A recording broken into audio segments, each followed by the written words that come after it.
Go, South Australian Nintendo podcast that is backed by 120 Power Star Racing. I'm your host, Drew Agnew, and the doors to episode 262 are open. Hope you're going well, because, my God, it's been a kind of an interesting week, I guess. We've got Mario Day today, kind of. Everyone's celebrating it today because it's Mario Day in the States. So I guess, I don't know how that works. It should be off of Japanese time, which is similar to our time. I don't know. Be so much better, wouldn't it? Yes, I don't know. It's the US dominates the global market. I don't know what to say. It's just how it is. It's just how it is. Yep, they line it all up. But happy Mario Day, Drew. How you going? Thank you very much. And as you can hear, that is my co-host, Josh Junig. Josh, how you going, my friend? Very well, thank you. Very weird seeing Nintendo announce things on a Sunday. It was late Sunday night for us last night. I'm used to it being in the week, but things are changing at the moment. They're doing some weird things. Keen to talk about a few of the things that have happened as well. Yeah, absolutely. Yeah. It was weird because last night I basically didn't sleep, and I'll talk about that in a little bit, just how it relates to maybe some of my hobbies or obsessions or whatever that I've picked up in the last couple of weeks. But yeah, I saw it like 4 hours after it was posted. I'm like, oh look, there it is, because it was leaked by, what's the leaker? Puro? It's a Puro on Twitter. Yeah, that guy. Something like that. Yeah, because they said, oh look, we're going to get dates for Paper Mario and Luigi's Mansion 2 on Mario Day, which is a Sunday. Be a little bit different, and they nailed it. There was no mention of the Mario movie 2 announcement though, which is pretty cool. No, or the NSO announcements, those 3 Game Boy games coming along. It was pretty good, actually. There was a fair bit of stuff to sort of go over and dissect. So I think it made a pretty special day in the end, on top of the things early in the week, because we got the Lego announcement, Princess Peach Showtime demo. I think there's some stuff in the eShop right now with the gold coins. So there's a few things to sort of celebrate the day.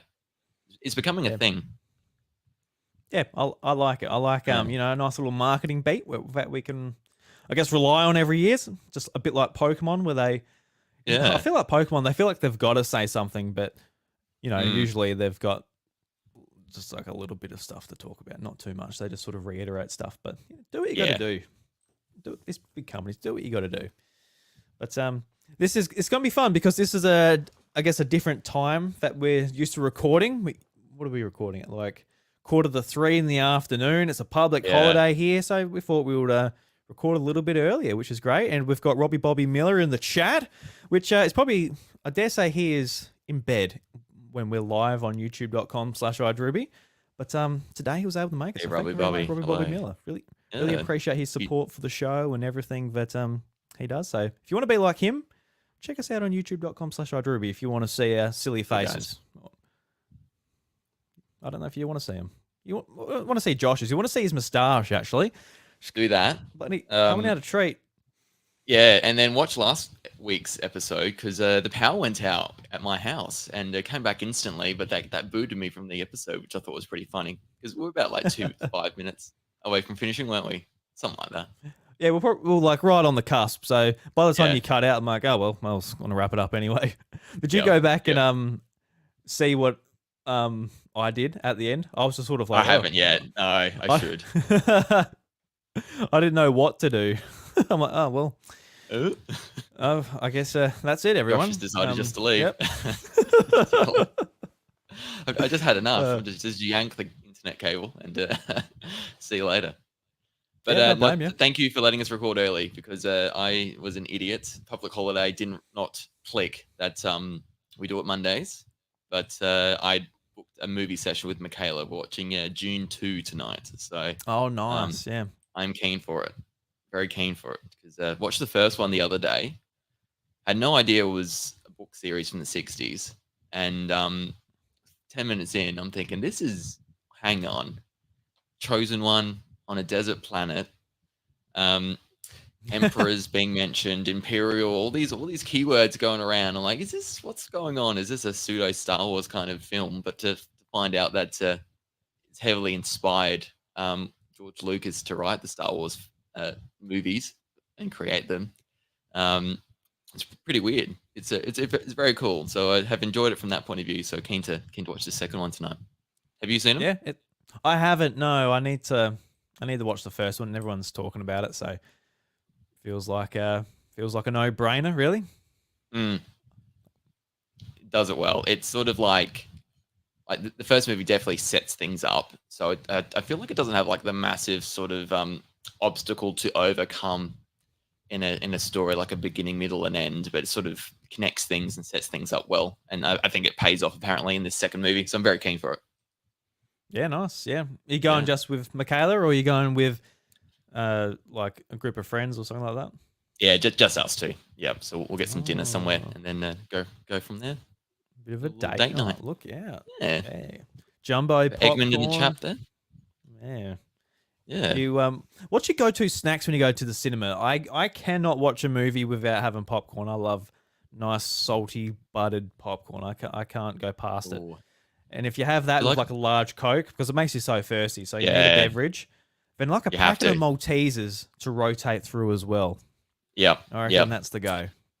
I'm a crispy M&M kind of guy, so I love them. They're my favorite M&Ms. I'm usually pretty good lately when it comes to snacks, but when I'm at the cinema, I'll just buy a whole bag of the crispy M&Ms and I just eat it all. Like it's like I'm treating myself. I'm enjoying my movie. I want to have my snacks with me, and so I get through an entire packet every time. I feel a bit guilty later on, but oh no, it's so good. So we usually get like dinner beforehand, and then like I bring dessert in, which is the crispy. I like Jaffas though. Jaffas are good. People like they divide people though. People just don't like orange and chocolate. I feel you either love it or hate it, and I'm one of those ones that's like quintessential cinema food for me. I feel. Yeah, they're great. I don't know if I would pick up a packet myself. Like I would go for the Maltesers, go for the crispy M&Ms. I'd go for like Freddo Frogs and I don't know, just like straight chocolate first. I go for a lot of things before I'd go for the Jaffas, but they're not bad. If somebody had a packet like, yeah, Drew, you want one? I'm like, yeah, I'll slap my hand into that bag and I'll pull some out. Yeah, I'll slap them straight into my mouth and suck on them throughout the movie. Hell yeah, and the Jaffas too. And the Jaffas too. Yeah, no, absolutely. So what have you been up to the last week? You been playing many games? Been doing that type of stuff? Yes. Not Prince of Persia before you ask me, because I feel like you're going to ask me how I'm going with that. Still in the backlog. Yep. Yeah, I will get there. I promise. But Splatoon 3 Side Order has dominated my playing time this week. I've finished the game. I've done a full run through, but I just want to keep doing it, and it sort of rewards you if you do it with different weapons or different palettes every time. And so I'm just at the stage now where I'm very strong. I've got all the upgrades pretty well, and I just like easily get through these runs in I think 30 to 40 minutes, depending on the actual levels you decide to do before you do them. But it is so fun, man. Like just like the fact now that you feel so strong, like enemies that were so hard beforehand, you just like straight away just plow through, destroy. Even the bosses are just a bit of a cakewalk now. So it's a very satisfying loop, and one I've actually really enjoyed. So it's been cool getting back into Splatoon 3. I just didn't think I would, and I know I felt a little I don't know, like overall with the game that there wasn't enough there from the second one, but with this DLC now and just how different it is, I feel like it's a bit more of a complete package for me in terms of an actual new entry in the series. So that's been good. I think I've done about 7 complete playthroughs now with different weapons, and I've got about 4 more to go. So I'm going to try and do all the weapons, and then I'll be fully done, and I'll be that one ticked off and complete. Yeah, very nice. Yeah, have you felt like an I don't know if this was meant to be a pun or not, but like an inkling to go and actually like get back into the multiplayer and do some other stuff in there as well as the DLC? Or do you reckon you're just hooked on that specific mode, and once you finish that, you're like, that was awesome, and you'll step away for a bit again? Yeah, I think I've done a couple like in between. Like I might have done a run and found it a bit frustrating, and so like I've done the other sort of online just to sort of break it up a bit. So It's I'm a little bit out of whack with that, so that's a bit more like okay. If I've had a frustrating run on side order, I go to the online and I find that probably just as frustrating sometimes. Trying to get into the speed of that again, but yeah, I think I will a bit more, and then I might try and keep a bit more attention to these Splatfests that go on, and because they're still doing them, they're still doing content. There's a new season right now, so it might be one of those ones I just won't be all every week, but just try and keep up with it with the Splatfest. Those more special moments, I reckon. Try and play for that. Mm. Yeah, I think with like the Splatfest, I think I sort of fell off of them because there hasn't been that many interesting ones. I don't know if they're struggling to do like the 3-way Splatfest because there have been some good ones like the Zelda one, the Pokemon one. Obviously, the Fiend ones around other IP are really fun and exciting, and you can get amongst it. But when it's like, what's better, Friday, Saturday, Sunday? It's like, I don't know, Saturday. I don't. It's like, okay, Friday would be a weird one. I would have thought to choose, but people have their different reasons, don't they? So, yeah, you're right. It's because it's 3 and there can't be 2 categories like it was last game. It makes it a bit different, doesn't it? So, that Splatfest should be great for like just voice chat with strangers. Be like, Friday's the best because that's when Nana comes over. Oh, Nana's here. Oh, I love seeing Nana. And someone else was like, oh, look, it's a work day. It's just another day, man. And like, you've got all this interaction going on. People are just getting real passionate about, family members coming over. Or maybe that's the day, that's their cheat day away from the gym. They're smashing down the Jaffas in the cinema. I guess you've got different things, but I mean, me every day blows together, so I don't know. I'm kind of glad there's no voice chat now for that reason. Thank you. I don't want to hear these kids talking about their nanas and being excited for Friday or whatever. But I think Saturday's the option, isn't it? Because Sunday you feel like you're thinking about work the next day. Well, this is the adult answer anyway, I feel. Yeah. My answer's definitely Saturday. It's like it's the weekend. We got so much time. We're at the start. We're ready to go. Then Sunday's here. It's like, oh well, shit, it's over. No, go get ready. Go get ready for work. Go do all this just sit on the couch with anxiety, just knowing it's over. Oh yeah, even though you've got half of it left. Yeah, but it's been that. I started Pentiment, so I am about a couple hours into Pentiment now, and that's very cool. Saw Eggman's in the chat here. He said hello. He's finished it. Mentioned that in the Discord.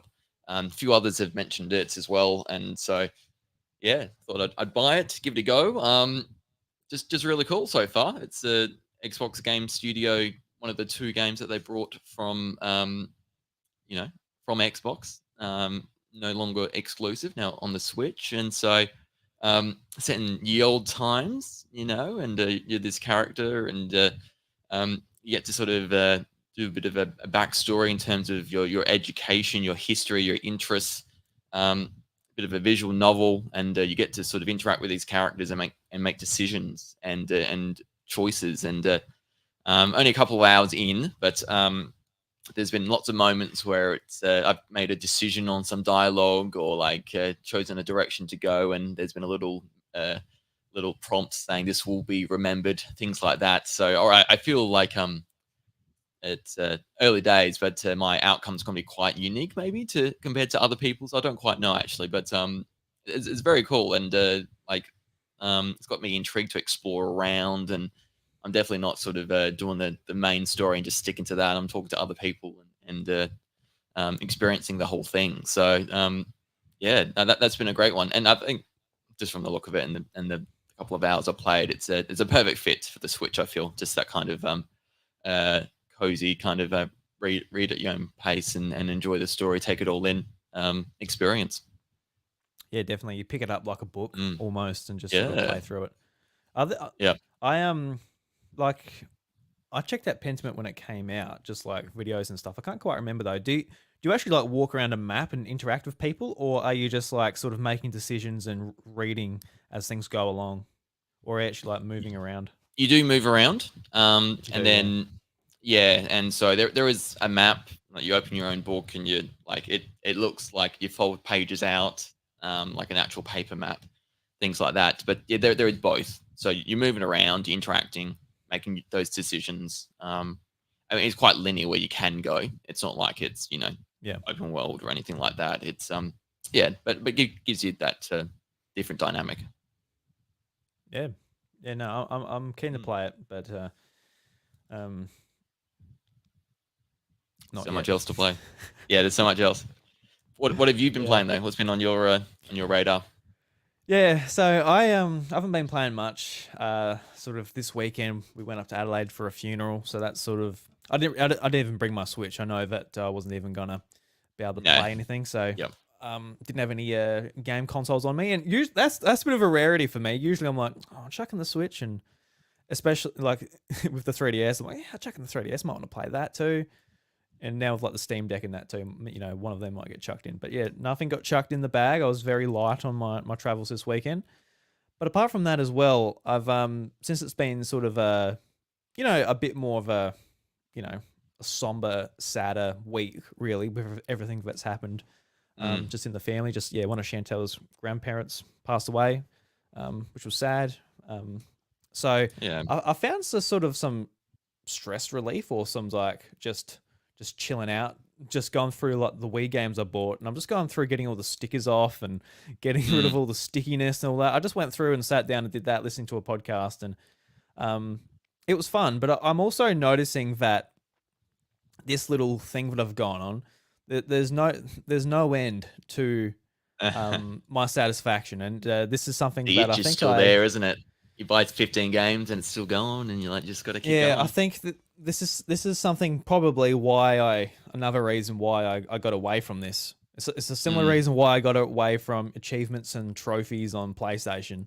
I would just like look at the trophy list before I get into a game, and I'll be like, all right, I want to platinum this, and I end up like grinding at the start or playing on hard or doing something that just hinders my enjoyment of the game. So I just don't do it. But it's the same with Wii. Like, oh, I want to play Wii games, so I had them on my Steam Deck. It wasn't that authentic to the experience I remembered as a kid, so I thought I'll get a Wii. So I got not a brand new Wii, but a really good condition secondhand Wii. Some games for it. I've modded it. I've got like access to all the games I would ever want on it. And then I'm also thinking to myself, like, oh, it'd be cool to do this for other systems. So after we chatted last week, I was up late because I had to wait for the audio to upload and, do all the stuff it does with podcasting. It takes hours after doing the show. You know what it's like with Nintendvania. A lot of work goes into it. Yes, and can do. And I'm looking on eBay, Josh. I'm like looking on eBay, looking at some GameCubes. And I've always wanted a Spice Orange GameCube. It's Japan only color. So good. Japan only color, and it's just beautiful, beautiful color. I'm like, oh, wouldn't that look nice? And this Wii that I have, it does obviously backwards compatible with GameCube, does everything I'd ever want, except one thing, which is the Game Boy player on the bottom of the GameCube. Yeah. And what did I find on eBay, Josh? I found a Spice Orange GameCube, nice condition, 2 controllers, and a Game Boy player on the bottom. Disc actually as well? ships Game Boy from Play disc?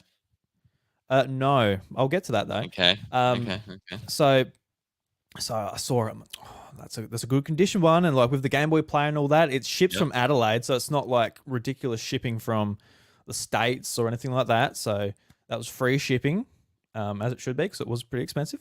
And so I pulled the trigger on it. I'm like, all right, we're doing that. Okay, so I still haven't got it yet. Yep. But I'm very excited for it to come in, but I won't get use out of it just yet because, yes, it is region locked. It won't work with like the 4 or 5 games that I have on my shelf. I really don't have many GameCube games.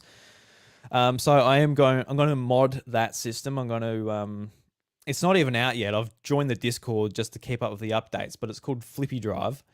And it's just like you don't have to solder anything. You don't have to, cut anything or do anything, remove any parts.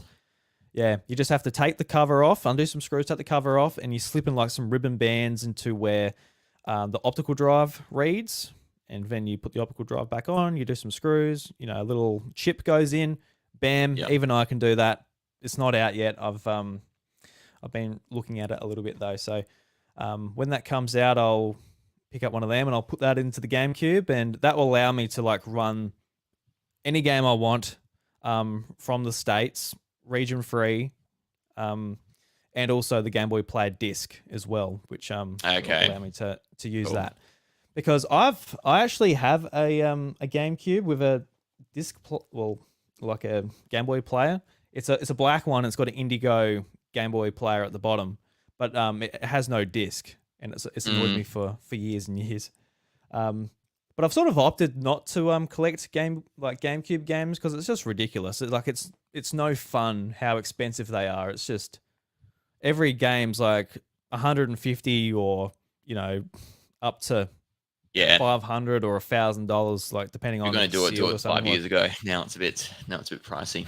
Yeah, it's not fun, and it's not like these discs are going to last forever too. So I just want like an authentic experience where you got the console, the controller, the hardware, everything, but it'll be running off that. So, so that's where my Wii sort of experience has slipped into GameCube. I'm like, oh yeah. So I've been looking at like PS2s. I want to get my PS3 back out. Like it's exploding, Josh, into like other systems, other multiple like Nintendo systems and all that, and looking at setups and all that. And this is amongst me losing like my spare bedroom, so I'm gonna have like nowhere near as much space. I don't know what I'm where thinking, are you doing this? Like dining room table or something? That's or not yet anyway. Not yet. No. All the stuff will go under like either on the gaming cart that I've got or under like the main TV. Yeah. We'll work it out that way. Last night I was up looking at CRT TVs, and I came across a lot of people. Not so much people do it with like the PS5 and Xbox and Switch, but there were a few videos of people making retro gaming carts out of like wire shelving, like storage shelving that they put caster wheels on and all that, and a CRT on top. Okay. I'm like there's some really actually cool designs out there. I was like, oh, maybe I could do that. I could have like 2 of these bloody trolleys going around. Hey. And then I could have like a setup where there's. Yeah, and there's like exactly, and there's a splitter going to the CRT TV, and then the signal also can go to a HD TV at the exact same time. So depending on what I feel like, what system I'm playing, so I've got ideas. It's just about fitting it in, and Chantel not being like, "What the fuck? How many things on wheels do you have getting around this house?" it's like a highway. Oh man, it'll look like a proper one of those trolleys that everyone at school had growing up when the substitute teacher would roll out the trolley with the CRT TV on it. That's awesome. Absolutely, yeah, it'd be pretty cool. But I don't know if I'll do that in the end. Got to tame it down a little bit, but depends on the size of what I can find as well. Because I would like at the moment, if I want to play on my gaming card, I'll just have to like set up the Wii each time because there's no room to put a Wii or a GameCube or PS3 or whatever have you on there. I've sort of utilized the spots that I can use, unless I want it to look a little bit like less pleasing to the eye. I can make stuff fit, but I want it to look symmetrical and all that type of stuff. I don't know. Yeah, that's just how my brain works sometimes. But it's been a slippery slope. I haven't really played anything. I've been downloading stuff. I've been watching YouTube videos. I've been cleaning cases. Covers.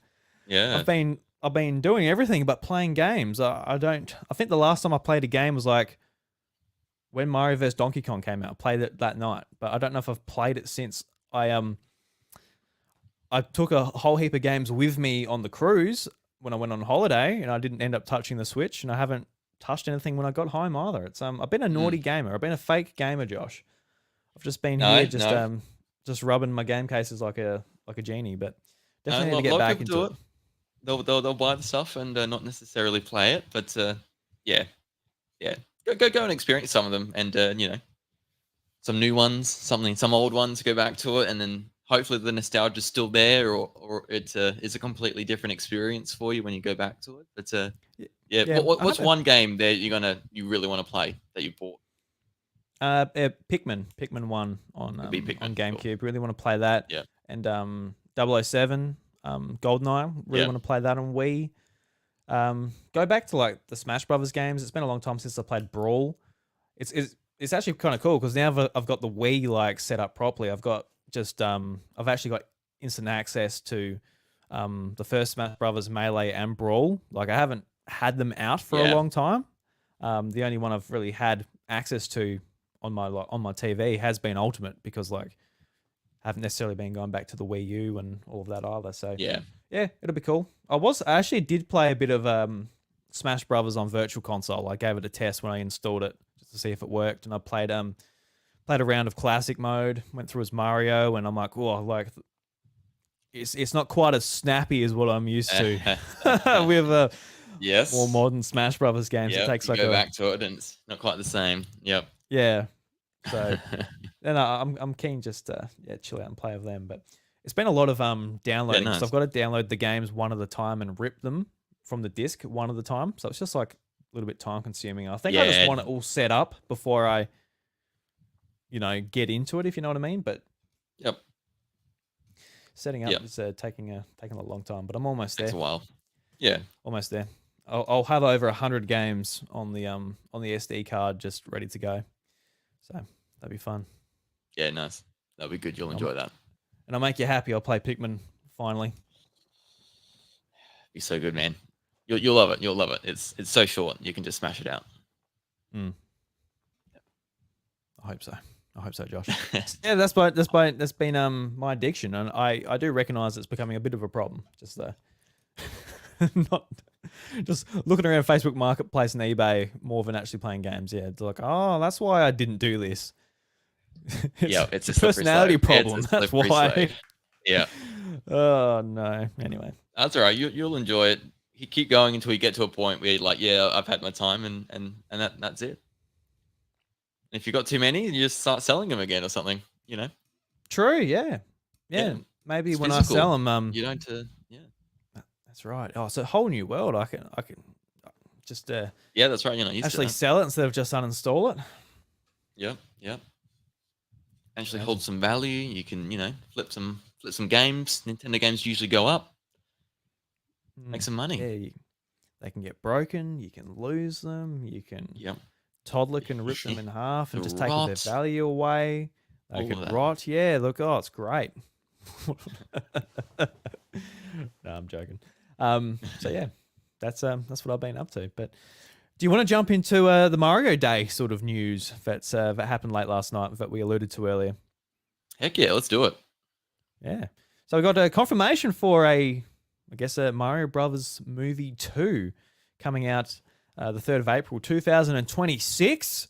It's funny because whenever anybody announces anything that far away, I'm like, cool.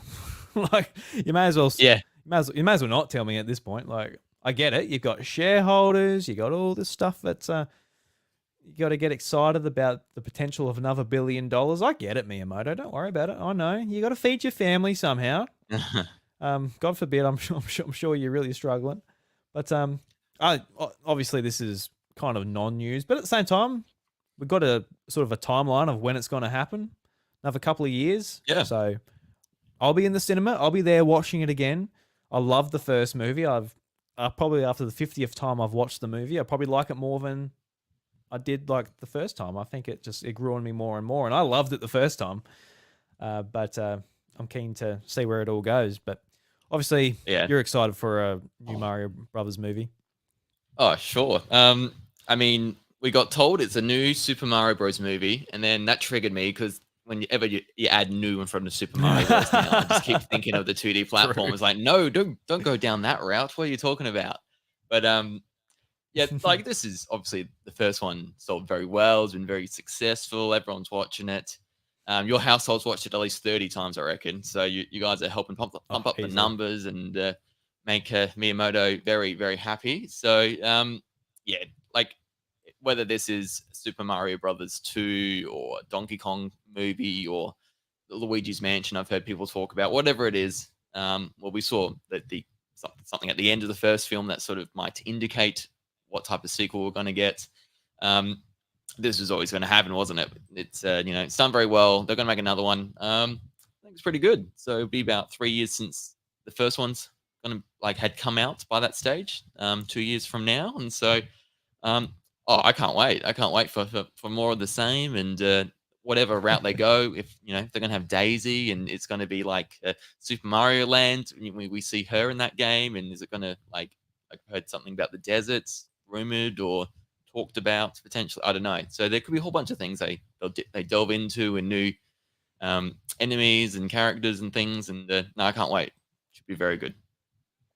Be interesting to see where they go, like what they do, because the first movie is very much just, look, here is so many Easter eggs and nods and just, a lot of respect to the history of Mario. So will they sort of like, all right, we need to, that sort of worn off. We've done that. The novelty of a Mario movie, is now worn off a little bit. We need to do a story, or sort of bring something a little bit more unique to, I guess, the movie universe of Mario. So I'll be interested to see what it does. I'll be there, and I am glad that it is far away. I did mention that, why tell me if it's that far away, but I am happy that it's still a couple of years away, because I guess my fear after the success of the Mario movie was, I don't want this podcast to be like, all right, 3 times a year we're talking about movies. Like, I want it to be a novelty when these movies come out, whether it is a Mario, Donkey Kong, Zelda, Smash Brothers. I want it to be exciting, like no more than once a year.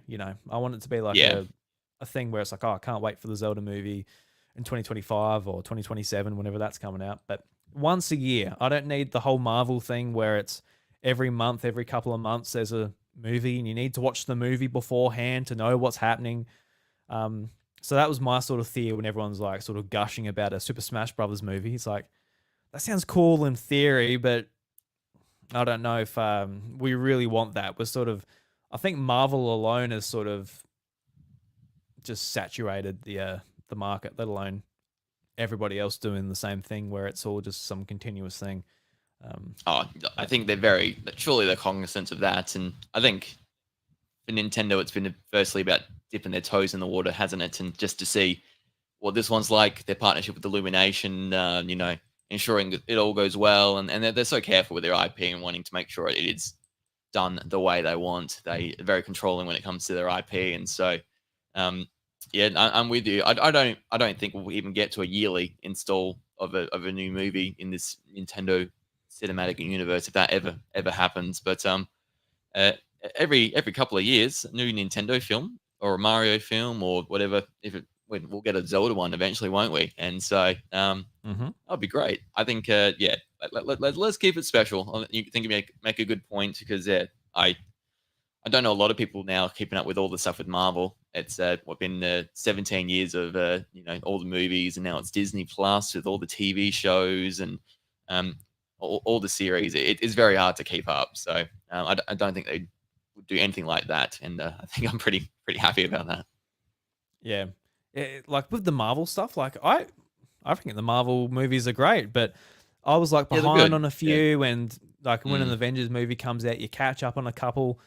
But like to do that now, it's like, all right, that is like with the TV shows. I think that was I don't know if it's a mistake or not, but just from my perspective, I think it's just good to maybe catch up on a movie a night or something to try and catch up. But when you're doing a whole TV series, it's a little bit more daunting, and you've got to make sure the quality's there as well, which some of them I think there is, but it's different medium in a way, a bit more episodic.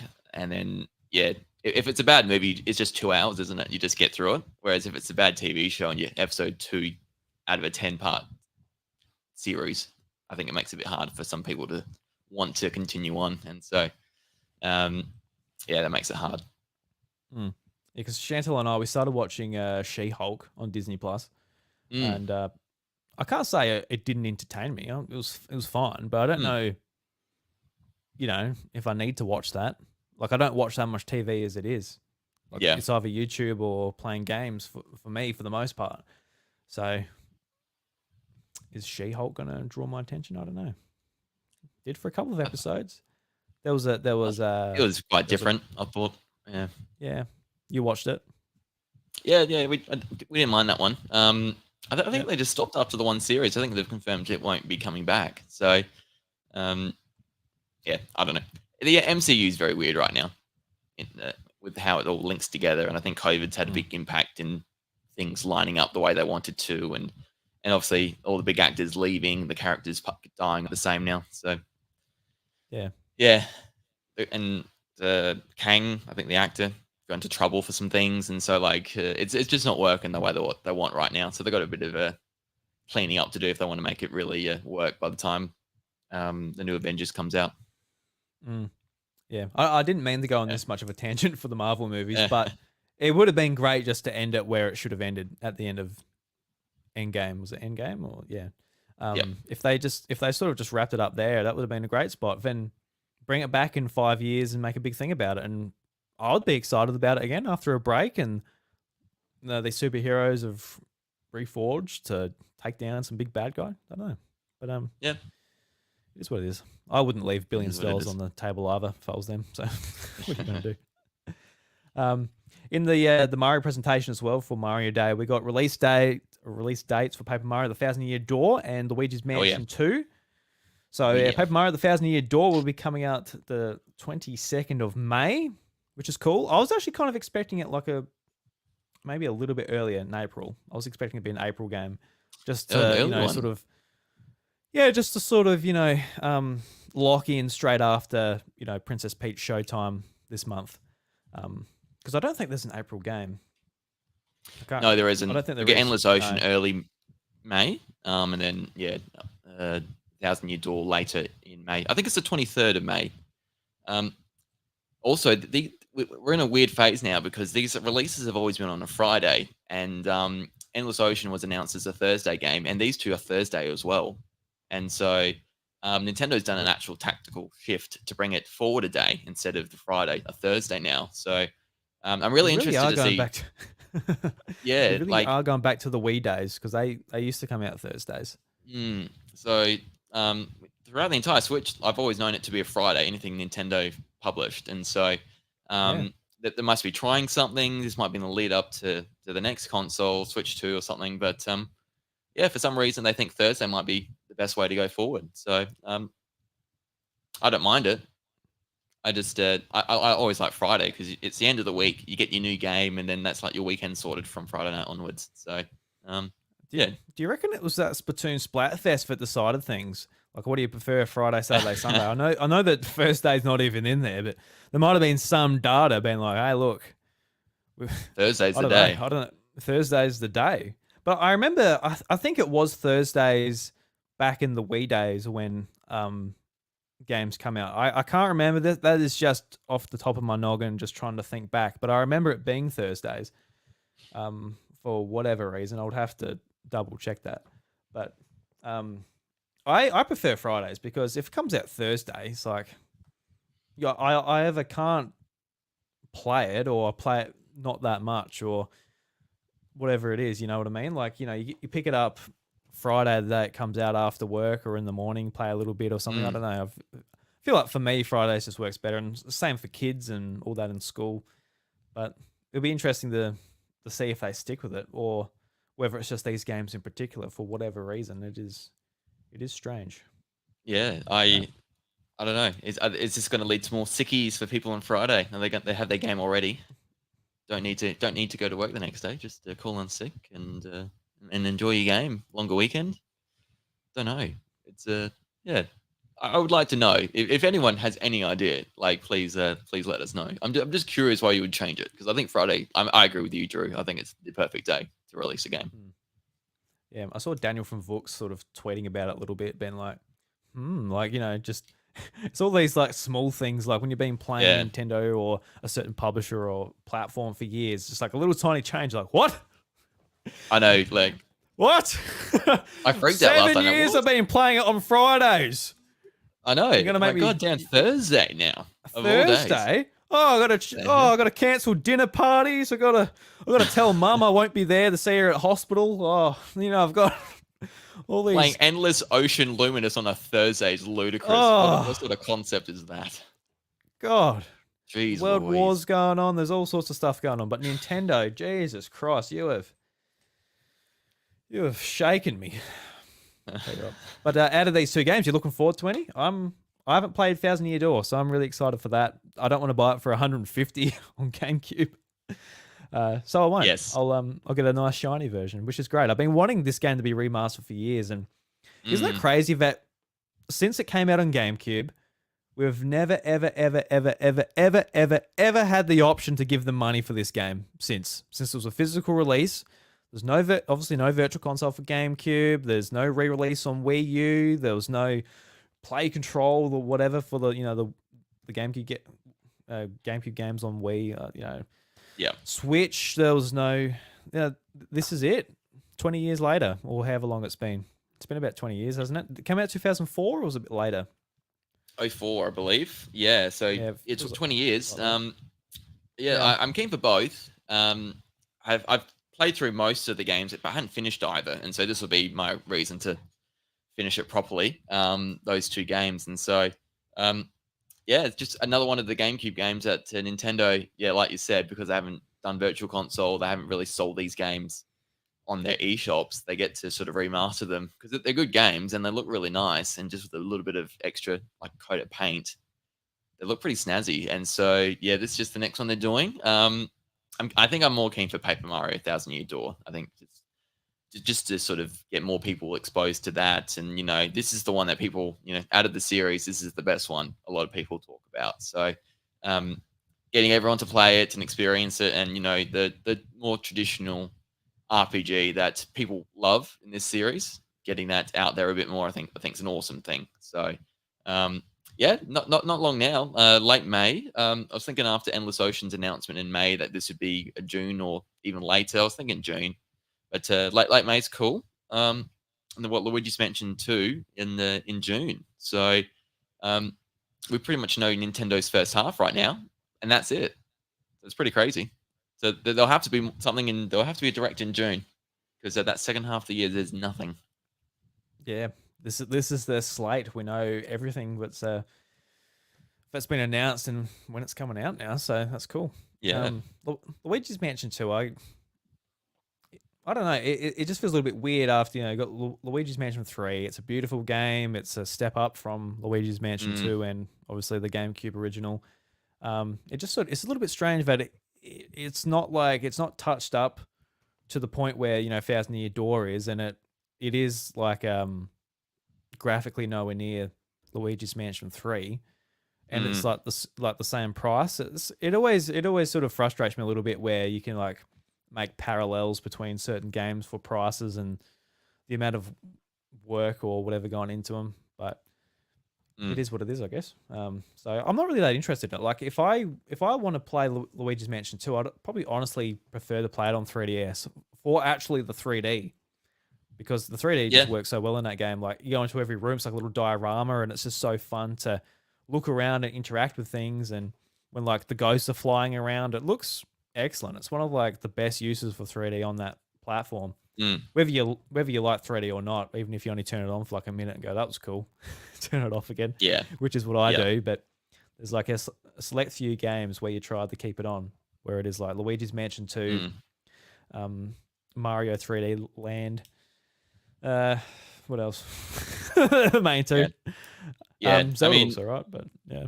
I'm hearing a bit of conversation about the price of it, and is it worth, like, it's a fully priced Switch game? Is it just Luigi's Mansion 2 HD? Is that literally it? Just updated visuals? We don't know for sure yet, and so there could be extra things they've added into this game that might help warrant it. They've been light on detail with it, and so we'll find out soon. Yeah, true. But I'd love to see. But at this rate, I haven't seen enough to sort of get me more excited than I am for Thousand Year Door. Yeah, very nice. Yeah. And I'll tell you what. So we're taking these 3DS games, you touch them up a bit, and you sell them for full price, baby. Nintendo, one particular game. Do DNA right there. That's what they do. And they're so good at it. I'll quite happily spend, the full 80. What cash? Smack bam on the table. EB Games. Pass it over. 2 fingers. Slip it over the counter. You know what I want the EB Game manager to slip me back? Kid Icarus Uprising HD. Back over the counter, please, mate. It's like, where is that? Just what? Why isn't that a thing yet, Drew? Yeah, just look. We don't have enough remasters this year. Just give me one more. If you're gonna remaster one more game, make it that one. All right. Cross. That would be pretty cool. Pretty cool second half year game. They got to fill it up with something. There'll be some new things. Like Eggman said there, no way they leave the second half completely bare. So absolutely not. We've got Kid Icarus Uprising HD coming, Zach. Don't worry about it, mate. That's what you're going to be playing in the second half. Just the let's multiplayer. Manifest it. You're going to be going through. You're going to be looking to up like the difficulty rating as you go through. Try and complete each level. You're going to be crying throughout the story because it's so beautiful. You're going to be listening to the soundtrack because it's just a phenomenal soundtrack, man. Oh, you're going to be collecting all the Kid Icarus amiibo, Dark Pit, Pit, Palutena. Yes. That's it. Easy collection. Some new ones. Easy peasy. Do I have Palutena? Surely I bought Palutena. I bought both the pits because I had Pit and they released Dark Pit. I'm like, oh, I need the dark one. I don't have Dark Pit. I need Dark Pit. Oh, did they turn the AR cards into amiibo? Yes, I'm the decision maker around here. That'd be cool. At the moment, that'd be cool for the Kid Icarus. Yes, I say yes. I forgot about the AR functionality whatsoever in that game. Yeah, so that'd be cool. Oh, they had like trading cards, didn't they? They had like a whole. You could buy packs of cards, and you could like. Oh, so why did I ever do that? Why didn't I? 3DS Wii U stuff. The extra things they did during that generation, were cool. Yeah, that's frustrating. Imagine if I had a binder of Kid Icarus Uprising cards. So now I'm questioning like how hardcore Kid Icarus fan I am. I don't even have the cards. I mean, have you played the Game Boy game? No, I haven't played the Game Boy game. No, I played the NES version. Yes. Oh no, I'm having a bit of a crisis here in person here. So we'll move on. We'll move on from that. But sort of another massive thing that's happened this week as well is Nintendo shutting down Yuzu. You've been checking out sort of this news that's been quickly coming out. But first, Drew, you missed out the NSO announcements as part of Mario Day. Oh, I did too. Yeah. All right. We'll rewind that. Rewind the tape. We got some. We got some. I'm not gonna let you get away with that, mate. Come on. We got some Game Boy games coming to Nintendo Switch Online tomorrow, or maybe 2 days' time. It's the 12th. The 12th is tomorrow for us as we're recording this, the day this podcast comes out. But like I said, America is a global market as far as America goes. So I don't know who they're talking to when that comes down to that. But Game Boy games, we're getting Dr. Mario, Mario Golf, and Mario Tennis on Game Boy. So that's cool. I am a little bit disappointed. Where's like the Game Boy Advance Mario offerings? You know what I mean? Some Mario Pinball, all of that type of stuff. Just a little bit of variety, not just the Game Boy stuff. And Mario Land. Where's the original Mario Land? Where is Mario Land? What is going on with that? Is this a remake or something that they're waiting to have later this year or something, or next year? I don't know.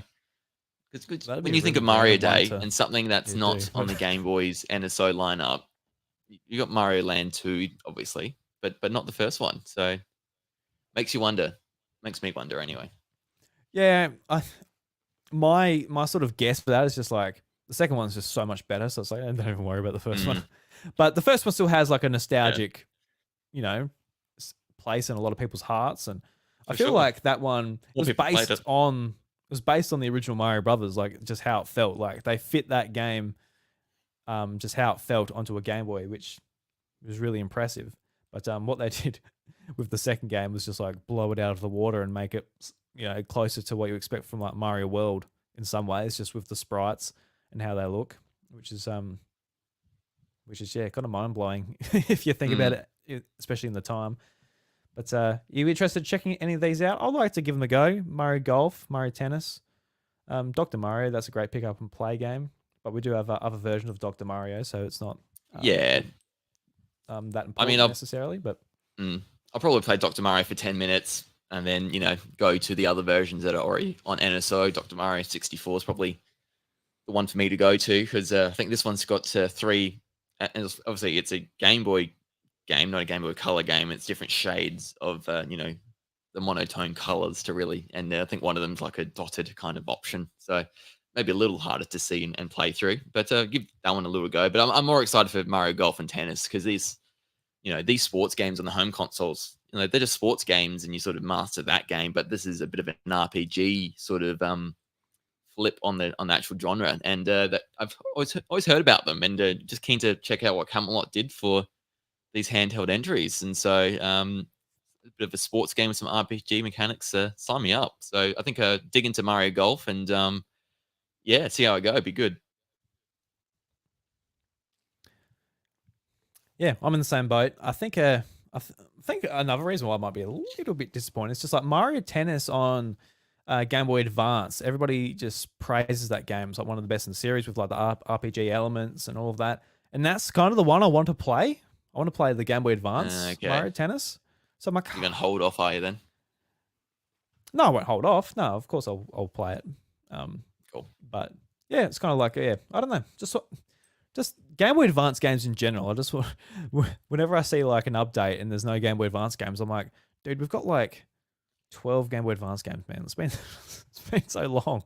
Why they take so long Drew, to come we out? just got Mother 3 on GBA in Japanese. All you have to do is learn Japanese, and away you go. I mean that is cool, but just games in general, you know what I mean? They've got a lot of GBA to get through still. They're being very slow with that. Yeah, I don't know why they're being so slow with it. Like, I do know why, because they want to keep you subscribed, but it kind of makes me want to. It makes me want to unsubscribe. Not that I will, because I use a lot of the features that come with the Nintendo Switch Online, but it just takes so long to build up. It's a little bit frustrating. But have I beaten everything that's on Switch Online? No, I haven't. So shut the hell up, Drew. Stop complaining. Play what you've got access to. Look at that, Devil's Advocate on the fly. That's all right. Yeah. All right. Are we ready to talk about the sort of the Yuzu emulation? Let's do it. Baffle. Yeah. So just obviously to start off with, I don't know about Josh. I don't know what he does in his free time, but I'm not a lawyer. I don't know about all the intricacies and stuff. I have listened to other sort of more informed people on the matter discuss it, and sort of helps me sort of form my own opinions about the state of piracy and Nintendo taking down Yuzu and all that stuff. But just obviously that's probably obvious, but there'll be someone out there who's like, Drew, got no idea what you're talking about. It's like, yeah, no, I don't really. But it was crazy that Yuzu got a cease and desist letter from Nintendo. Yuzu, the people behind it, were looking like they were going to try and fight for it. Only like a day later, they said, "All right, no, we're paying up over $2 million, and let's settle." Yuzu and the Citra emulator are no more, and all the name and trademarks and everything are going to Nintendo. So you can no longer download it. If you've got it downloaded, ready to go, you're all right. But if you don't have it, you've got to play on Switch like a pleb, like the rest of us. Yeah. So what's your sort of thoughts on the story so far? Yeah, I mean, from what I've read, this is a way for them to help you do it. So they're not actually doing it for you. It's just providing the tools, and if you do it, then that's on you. And I understand they had a Patreon, and people could subscribe to it, and this would have been a massive thing undertaken to help people pirate games when Tears of the Kingdom was out. I don't know how long this has been around for, but this seems, I just like, why is Nintendo doing it now and not years ago when it was first a thing, and they could have just stopped it straight away. It's interesting that they settled straight away. I think I've seen a couple of emulators drop off stores. You can't download their apps, like the pizza one for GBA. I think that's disappearing. Yeah. That was the one I've played Mother 3 on, I believe. And so this seems to, maybe it's going to have a flow-on impact to some other emulators out there. I don't think it's going to destroy it. There's always going to be options out there for you, but I definitely think this changes, piracy of current games and how you go through accessing them. So it was quick, wasn't it? They settled straight away. They're paying a big fine there. But I'd be interesting to know how many sales they, you know, diverted from Nintendo from doing this, and I think Nintendo's been able to at least successfully show that they would have won, to prove that it was a lot of money. So, um, yeah. So my first question is why now? I mean, is it because it's going to be a quieter year and they're so more conscious of revenue this year that they're just going to quash this now while they've got more capacity Mm. and resources before the Switch 2 comes out next year, like we're hearing? I'm not sure, but yeah, it's an interesting time. That yeah, just the reasoning why it's happening now.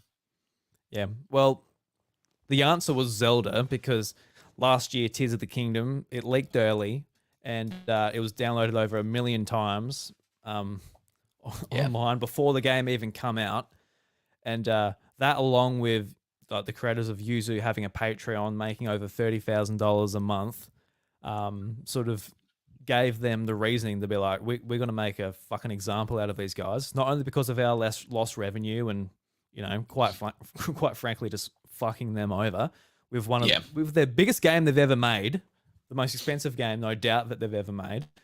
And just the fact that is making an emulator is legal, but it is definitely like a gray area when it comes to what people are going to be using it for. Because for the most part, 90% of the time you're going to be using it for going on to website and downloading emulators, or sorry, downloading ROMs and playing them that way, even if you don't own the yep, games. So it has been sort of like an interesting news story as I've been getting into like modifying hardware and like, downloading ROMs. I've obviously bought a lot of Wii games, but I've also downloaded a lot of Wii games as well with the intention of going and buying them later if I really enjoy them, for example. yeah, But when it comes to like my Wii collection, me buying it off somebody on Facebook Marketplace or downloading it off of Vim's Lair online, it doesn't make a difference to Nintendo. So I don't feel bad about it. It's two generations behind the Wii at the moment. So I don't feel bad or guilty about it. I'm doing my own thing when it comes to some of the classic consoles I'm playing. But when it switched, that is a completely different system when it comes to that is how Nintendo are making money. And honestly, quite frankly, more importantly, indie developers are making their money on as well.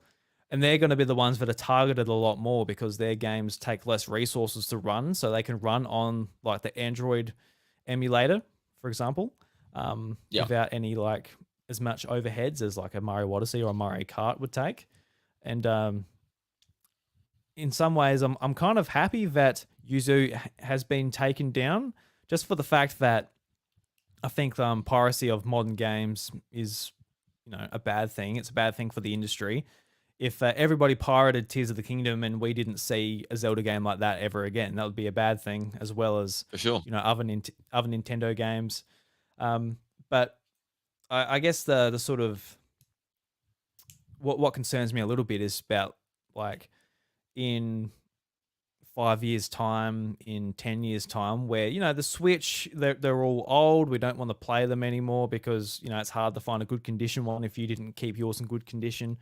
And you want access to like Mario Kart 8 Deluxe. It's like, oh, it'd be great to play that again. It's been a long time. Emulation is great for that. It allows you to easily pick up and experience titles that you don't have access to or don't have a connection on your TV or, just something small like that. It just makes it convenient. And Yeah, so, yeah, it concerns me a little bit just in that fact. But there will be more Switch emulators pop up with probably the same source code and everything. So it won't be such a big deal. But where I was thinking to sort of put this conversation is that this is something that was mentioned like multiple times, whether it's in the music industry or the gaming industry, is that piracy is a services problem. And the music industry saw this when Spotify popped up, that a lot of people stopped pirating music because they could easily subscribe at a low cost and get access to heaps and heaps of music, basically any song that they would ever want. And piracy went down. People didn't go on to torrents as much. They didn't do all this. They just went and um, subscribe to these services. And when it comes to Switch, obviously it's easy. You can go into a store, you can go on the eShop. It's not hard to get a game, but what it sounds like, a lot of people that played on Yuzu were people that just did not want to play on a 7-year-old tablet. They didn't want to play at 30 frames and 720p. They wanted to use the hardware that they had to play at 4K 60 and all of that. And I can see why it's a lot better experience if you don't care about handheld, to play at those boosted specs. Like, there's no doubt. That's just, it's just how it is. And it makes me wonder, like, if Nintendo gave people that option where people could have access to like a more powerful console as well as like a handheld device, they sort of looked at those stats instead of like fighting it. They just sort of made their next console sort of fit those needs for maybe those more hardcore tech focused people. And I don't know, that's just something I was thinking about when I was thinking about why people emulate. People don't emulate necessarily because they're cheap. Some people do, but a lot of people buy their games and rip it to their computer and play it that way. So, don't know. What do you think Yeah. about that as far as it being like a services problem, and that Nintendo could, while I think they did the thing that's in their best interest, obviously taking down the emulator, but also Yeah. it would be way too late to put any of these plans into like a piece of hardware this year or next year, obviously. But um, I think it is definitely a way that they could counteract some of this piracy, because people they aren't doing it just because they're cheap. They're doing it because they want to play on a better piece of tech. Yeah, you're right. And you know, like you said, it is. Yeah, if there's no other way to access something, people will download it, pirate it, and that's how they access it. And so, um, you know, like I wanted to watch the first June the other day. It's not on Netflix or Stan or any other streaming service except Prime, but you had to pay for it, and it was only $5 to rent Yeah. it. And okay, at least it's there. Annoying that I'm not paying for a subscription and I've got to pay extra, but it's there at least, and we copped it and we paid it, and that was fine. And yeah, I can't remember the last time I illegally downloaded a movie or a TV show, because just it's just so plentiful and available now. And um, while Nintendo doesn't really, or it doesn't really do it well, I feel still for their retro games, their lineup. I think in 5 years' time, when everything or most things are out on NSO, that might be different. But right now, people have to, go through those more precarious ways to access it. I think it's slightly different though when it's the current system. There is no shortages of Switches. You can go to a store right now and buy it. Um, you know, a console and also the game as well. You can buy it physically or in person, sorry, or online, and it is not an issue here of supply and then not having something available to sell when it comes to Tears of the Kingdom. So um, at the end of the day, I think you're always going to get those people. If there's a free option, they'll take it. And I don't know all their personal situations. They might not be able to afford it, or they are avoiding having to pay money because they can and they'll get away with it. And um, yeah, I mirror what you say. Nintendo's got every right to do it. They've done it. They're protecting their bottom line at the end of the day for their own IP that they've created. And they probably save themselves more hassle in the future. And this sets a big precedent, that if another one emerges, Nintendo and their ninja lawyers can stamp down straight away and say, nah, that's not going to happen. You can stop what you're doing right now. So, in terms of Nintendo's hardware and not having the 4K and all that kind of stuff, I don't know. You're not going to please everyone, and there's always going to be some people not pleased with the current Switch output. I think that's a growing thing, and people are hoping that gets somewhat minimized and eradicated with the next version of the Switch or the Switch 2. But even then, whatever they announce for that, there'll be people like, it's not this, it's not good enough. I'm still going to continue, playing it the way I want. Yeah, and it's funny that I go straight to, I guess my thoughts on, like two pieces of hardware, like continue on the hybrid thing, but also have like a more dedicated thing that might be a little bit cheaper, but also be more just better thermals and be able to run at overclock specs type of thing.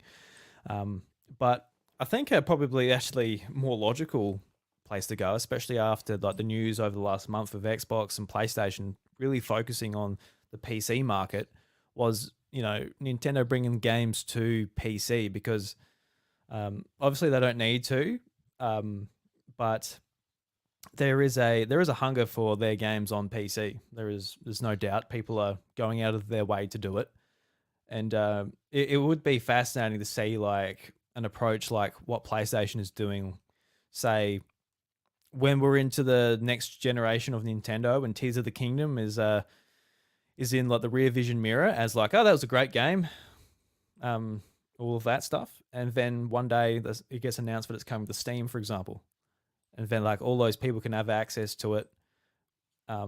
It would be like kind of fascinating because I don't know, I don't see that sort of hunger for,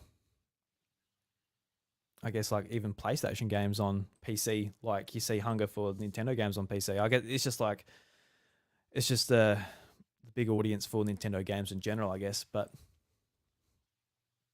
yeah, that's just something I'm thinking about. Yeah, an interesting concept. Nintendo going so like multi-platform because their hardware is so quintessential to the experience, isn't it? Compared to any other publisher out there who's in the past currently making their own hardware or having previously done it. In the unique experience Nintendo creates makes it so hard to sort of imagine a lot of their IPs on different platforms. But I think that it would fit for some, wouldn't it? Like I think Splatoon would be a great one to go multi-platform and widen that appeal. But some things that have used the motion controls or the 3D games, like I find it really hard to sort of to think how you can bring that over to something that doesn't offer that, and it would still work as well. I mean, I'm sure there'd be exceptions where it would be better overall experience, but I think sometimes it just wouldn't quite work. So it's an interesting one. Yeah, no, 100%. Because I think it was something that with all the Xbox going third party discussions going on, where you think about it from a Nintendo perspective, where if they put their games everywhere, cool. You got the option of playing on PS5 and Series X and PC, so you can play with like the better specs and all of that stuff. But you do lose like all of the features that Switch brings. Like you don't get games like WarioWare. You don't get like those type of experiences. You don't get Nintendo Switch Sports. Not that that's that big a loss, but you know what I mean. Like you don't get Nintendo doing those different types of games that you don't see really anywhere else, just because for the most part I think everything else is so standardized, which is cool. I love playing on the DualSense and all of that stuff, but there is something just the freedom Nintendo gets when they can just do what they need to do, and they've got it. They're going to have the most successful piece of gaming hardware of all time. So yeah, they will at this rate, this isn't the time to really talk about changing their strategy where they release games. But it was just like a bit of a thought exercise I thought I'd bring up, rather than it's interesting. Talk about like the grey sort of zone when it comes to emulation, because I feel like there is like a lot of grey parts when it comes to emulating games, but not maybe not new games before they come out. That's probably where it ends. But I understand why people did it, especially Tears of the Kingdom. My God, I was so excited. So I remember talking to some friends being like, oh, look, they knew somebody who was like at home playing it right now. And I'm like at work a week before the game's out. I'm like, I hate them. Like I genuinely hate them. Just out of jealousy, just out of pure jealousy. I'm like, I want to play it. It's not even like they're doing it for like a job, like where it's like a review or content or something. They're just enjoying themselves at 60 frames, 4K.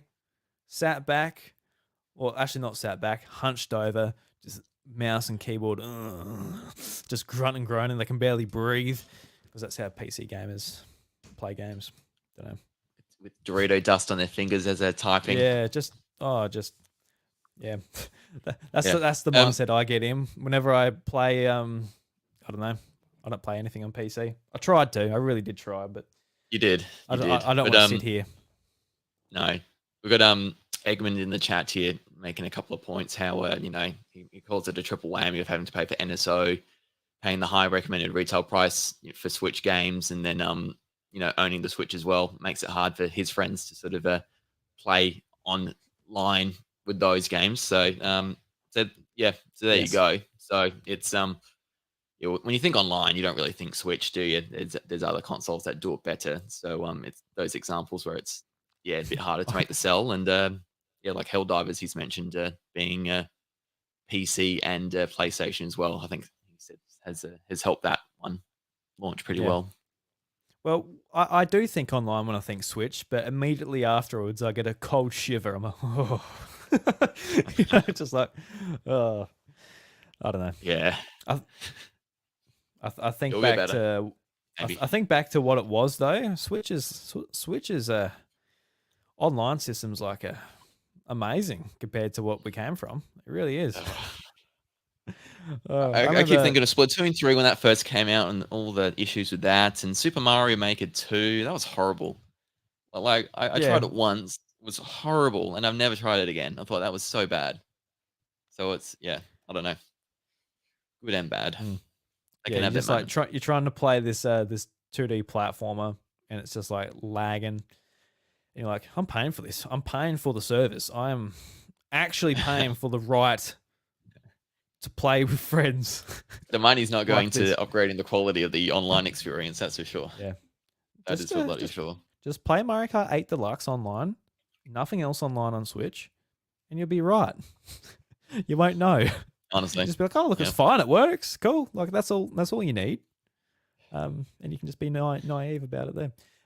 Actually, did you play any online Splatoon 3 matches? Have they improved the servers?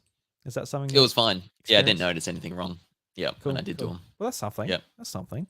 It was just really bad when it first launched. Like I just couldn't. Like I was in a lobby for ages. It just wouldn't connect me to a game. It was frustrating, and I feel the worst time because that's when the hype for the game is, and everyone wants to play it. And I did play long enough for them to sort of fix things, and it did improve somewhat quickly, but just wasn't straight away. Yeah. Well, good on you, Nintendo. Well, I don't think there's any other like recent news stuff I need to bring up this week, but I did notice there was a Princess Peach Showtime demo come out. I probably won't touch it myself because the game's pretty close. I'd rather just have my first thoughts actually feeling the game and all of that when I actually get my hands on the full thing. But is it something you're gonna jump into?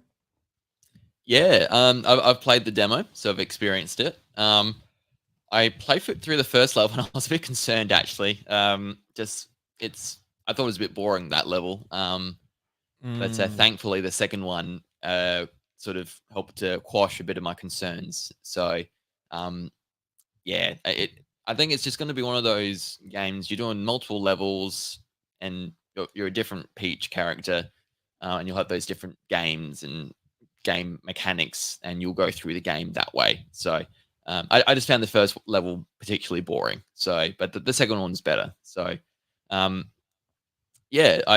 still very keen to play it and to check it out fully. It's always feel it's a bit unfair to judge it fully by a demo, but when that's the only thing you have to make the decision that can, you want to make sure it does leave a decent impression. So, still keen to check it out. I think we saw this week that it's Good Feel, the developers of the game, and they're the ones who've made the Yoshi games in the past, and so yes. I think that makes sense, doesn't it? That kind of it's a somewhat of a platforming kind of game, which the Yoshi games are. So, what week and a bit now, not long now till it comes out. Yeah, no, it's kind of. I can't believe how quick March is going. It's ridiculous. It is absolutely this whole ridiculous year, how man. quick March is going. Yeah. Yeah, I feel like March in particular. Though. It's like, what? It's already 10 days in. You got to be joking. Like, anyway, but I sort of like heard a few people's sort of impressions of the game on Twitter just after playing the demo, and a lot of people sort of mentioned like it's it's like a game mostly for kids, and that was always my impression for the moment I saw it. Like my first sort Yeah. of tether to other Nintendo franchises was Kirby, just in the way like, you're basically getting copy abilities in some way, and your abilities change, and you can use them to do whatever you need to do in the level. Obviously not exactly the same, but that was my sort of first thought, and I'm happy with that. I'm kind of keen just to see how creative some of these abilities are used within each level and how much they tailor towards each individual sort of experience. But I've been staying away from all of the trailers. I've actually done a pretty good job because whenever there's been like, oh look, there's a new trailer with showing all Peach's sort of abilities. Like, I don't want to see it. Like, I don't need to. Like, I'm there. I'm gonna play the game, and I don't know. Me watching the trailer, we're gonna have like some like really intense conversation that's going to be great for the audience either. Being like, oh look, they've announced Magician Peach and Mermaid Peach, and I'm just remembering some from like the thumbnail which I saw, but I don't know if I need to have that conversation on the podcast either. So I'm just sort of staying away from it to have I guess, as fresh an experience as possible, especially when Mm. we don't get that many like brand new sort of never done before Nintendo games. Obviously, it's Princess Peach, but we haven't had a game like this before. It's not like another Mario 3D game or whatever. So No. it's different. But Yeah, that's and you actually just because it's Peach as sorry. well, and just because it's Peach as well, she hasn't had many chances to sort of shine and be the star of a game. So I think that's what makes it a bit more unique and important as well, especially with a female-led game. So you want it to do well for that reason too. Yeah, 100%. And what you mentioned before actually brought up something I actually wanted to talk about on the podcast and get your sort of thoughts on it as well. Was that, from people playing the demo, people have gotten the information of the studio that made the game, Good Feel, Yoshi's Woolly World, Yoshi's Crafted World. Some, I'm not a massive fan of Crafted World. We talked about it before, where like I want to get back to it, but at the same time, I'm so freaking bored of it. I love the aesthetic and Yoshi and everything about it, except for sort of just like bouncing through the levels. It's like, you sort of Yes. a little bit like that. Yes. So I don't know, but aesthetically, love what Goodfield do. And I was introduced to them in 2014 for the Nintendo Direct when they announced Yoshi's Woolly World, and they talked to one of the female developers of the game, and I thought it was really great. They sort of like showcased the different studios that are making their games. But fast forward to 2024 to find out who is making these games for Nintendo. You've got to like play the game and pay attention to the credits to see what people, what studio, what partners, what technology, what anything involved with the game. What's been just made the game. So it's frustrating because I feel like on the PlayStation Xbox side, you can be fans of these studios. You can be a Naughty Dog fan, you can be an Insomniac fan, you can be a Playground Games fan. You can all of these studios, they've all got their own branding, their own people, their own leadership and all of that. But Nintendo, all of the unique studios branding is taken away, and it is just a Nintendo game. Even to the point where press ask a Nintendo PR person, just like, who made the game? They say, look, you can wait to the credits to find out. And it's just it's been something that's been happening over the last few years when it comes to Switch, over the last 5 years even. It's been a long time, but it is sort of frustrating that like Nintendo's just so they've got like sort of no sort of out-facing personality, even when it comes to like a name of a studio associated to a particular game. It is just like it's a Nintendo game. Everything's a Nintendo game. Which myself as a fan, especially as like a podcaster who, you talk about it each week, you can't like trace what each studio is doing. You can't like look back and be like, oh yeah. It was a little bit easier back in the day where like there's like 4 divisions within Nintendo and then like second parties like HAL, Intelligent Systems, Game Freak. You can sort of look at these sort of brands, Next Level Games before they were acquired by Nintendo. Retro Studios. I think a lot of people are such big Retro Studios fans because they're like the only studio who have a logo, and you know who they are. But apart from that, it's just like all within Nintendo. It is just like a big blob that's just sucking everything in. Like typically in the past, you could make sort of predictions, being like, all right, so a brand new Animal Crossing game comes out, and that studio typically does Splatoon and Animal Crossing. So now that Splatoon 3 has come out, the DLC's come out, you could make like an educated guess that, like, in the background, they're working on Animal Crossing. So within the next 2 years, with a new system, we might see a new Animal Crossing game. But I don't know. You don't know anything. Not even a little bit, not even a little tiny bit. And if you want to educate yourself, about it, it's you can't. We're just naive. I just don't know if it's fair on the developers who are, I think good for you. I'm just looking at their page here. There's 131 employees, and it's not, there's a decent number of people in that team. I mean, obviously they get the credit when the game's out, but just in the lead up and the hype and the media, it's just you talk about other publishers and working with these developers, and they're a bit more open about it, aren't they? About who they're working with, and I think it's an exciting time when a game's nearly out and the developers can talk about it and what it means to them. And it just doesn't happen with Nintendo because they're pumping out all these games throughout the year, very constantly out there, and to everyone outside of everyone listening here and the general public, it is just another Nintendo game, and it doesn't matter really who makes it. So probably makes it easy for them when it comes to marketing and talking about the game. And I think you see some of these developers, these subsidiaries or other sort of partners they work with, because they don't own all of them. They get them doing different things. Monolith Soft isn't just making the Xenoblade games; they're helping with the Zelda games. They're helping with other things like that. So, at the end of the day, they're helping Nintendo do some things. Maybe not making the games themselves, but forming part of a certain function to help deliver a game. So, just would be cool to get a bit more love and appreciation for these developers. Yeah, Monolith Soft's actually another great example. Like, I guess they're not 100%, are they? They're not 100% owned by Nintendo, so they can't like erase their name and just like gobble them up.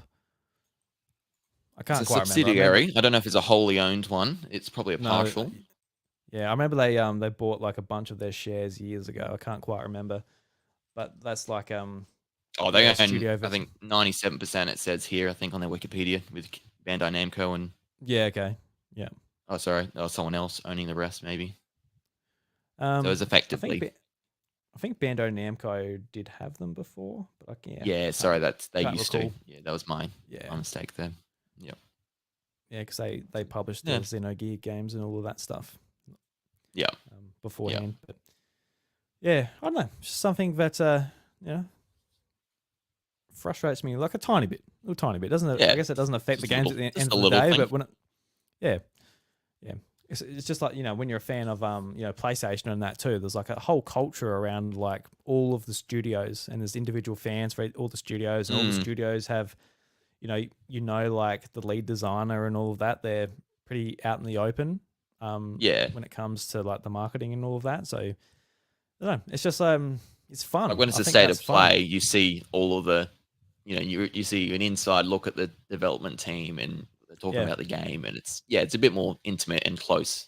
Whereas Nintendo, it's just the front on head of, and here are the games. Please be excited. We hope you enjoy. Yeah. No, it is a benefit to Nintendo though, I think, where it's just like, a Nintendo game. It's like, oh yeah. That means pros something, and cons, isn't it?